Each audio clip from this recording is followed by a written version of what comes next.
The state of Minnesota has a long tradition of bipartisan support for election bills. This dates back many decades and many administrations. Governors of 3 different parties have strongly supported the need for election-related bills to be passed in a bipartisan fashion. This is an elections bill that's important to the state of Minnesota.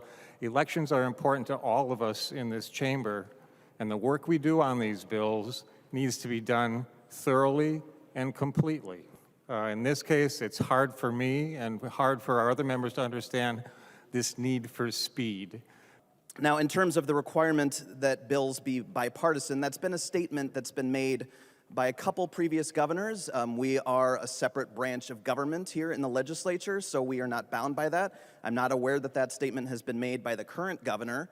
And certainly, the requirement that a bill be bipartisan can meet many definitions. It has to be co-authored by a member of the other party, which is a very narrow definition. It could be a requirement just that there be general support as reflected in opinion polls. And most of the provisions in this bill meet that criteria. These are very popular provisions. Surely, the sentiment expressed by past governors that an elections bill should be bipartisan is by no means binding on this body.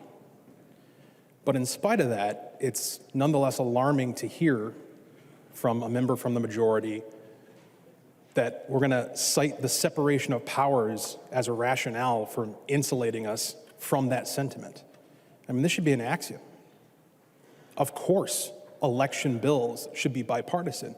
And then the attempt to redefine what that means, to suggest that in order for a bill to be bipartisan, it doesn't need to actually be supported by any elected member of the minority, but we can just point to some poll somewhere and say, well, there's people out there who like it. I gotta tell you, to the point raised by Representative Johnson, if we're going to determine policy, especially policy as consequential as how we conduct elections in the state of Minnesota by polls, then there's no point in any of us being here. It becomes a giant waste of time.